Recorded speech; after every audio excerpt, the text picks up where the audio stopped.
Les ventes du mois de mai ont été suivies avec attention et nous faisons le bilan avec Cécile Colville, directrice des acquisitions de Matisse, une plateforme d'investissement et d'acquisition d'œuvres d'art. Merci beaucoup d'être avec nous. Alors, est-ce que vous pouvez nous dire quels sont les enseignements de ces résultats de vente du mois de mai des 3 grandes maisons de vente aux enchères ? Bonjour Sybille, merci beaucoup pour cette invitation. Effectivement, les ventes qui se sont déroulées en mai à New York sont une partie du marché puisqu'il s'agit d'un cycle de vente aux enchères qui commence à partir de mai et se termine fin juin et qui parcourt le monde entre New York, Hong Kong, Paris et Londres. Les ventes d'art contemporain, de manière générale, regroupent quelques catégories du marché de l'art, celle de l'art impressionniste, moderne, après-guerre et contemporain, et pourtant elles représentent et ont un impact très important sur le marché de l'art de manière générale. En 2023, dans le rapport UBS Art Basel, on voyait qu'elles représentaient 91% de la valeur du marché, 92% du volume. Donc effectivement, les ventes de New York donnent le pouls de ce premier semestre 2024. On a vu des résultats plutôt mitigés, avec des résultats qui ne sont pas exceptionnels comme on pouvait avoir connu en 2021 et 2022, mais des résultats qui se maintiennent plutôt vers l'estimation basse des lots, avec des résultats tout de même et des œuvres historiques.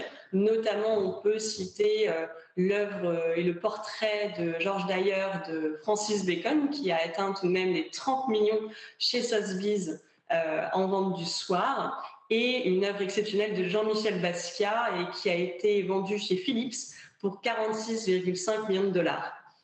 Et ces ventes, d'ailleurs, étaient en majorité garanties, donc par un acteur tiers. Est-ce que ça change la dynamique des ventes, ces garanties ?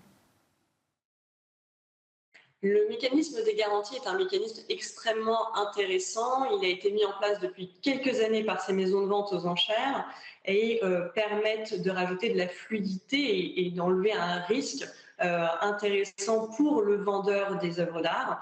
En effet, il s'agit d'un mécanisme, si je peux peut-être le préciser, mettant en place un contrat tripartite entre un garantisseur qui amène à un prix minimum auquel il est d'accord d'acheter le lot proposé et également un vendeur qui accepte de partager la marge réalisée au-delà du prix garanti avec ce garantisseur.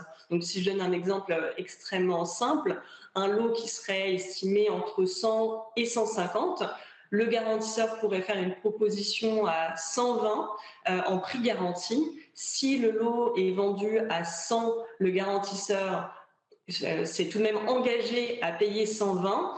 Et si le lot est vendu à 150 à une tierce personne, ça veut dire que le vendeur a accepté de partager sa marge entre les 120 et les 150, le prix garanti et le résultat de la vente aux enchères.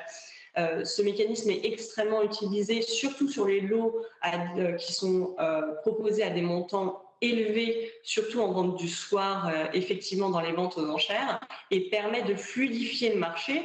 On en a notamment vu la pratique chez Christie's. Vous avez sûrement dû voir la cyberattaque qu'il y a eu quelques jours avant les ventes Christie's et qui n'a pas permis d'utiliser le site internet pendant plusieurs jours juste avant la vente, pour rassurer les vendeurs et pour permettre que la vente ait un résultat intéressant et pour le vendeur et pour les acheteurs, les garanties ont joué un rôle important, comme vous le disiez. Ça représente environ entre 40 et 45% des lots proposés lors de ces ventes du soir. Eh bien, merci beaucoup Cécile Colville. Je rappelle que vous êtes directrice des acquisitions de Matisse, une plateforme d'investissement et d'acquisition d'œuvres d'art. Et tout de suite, on passe à l'interview de la semaine.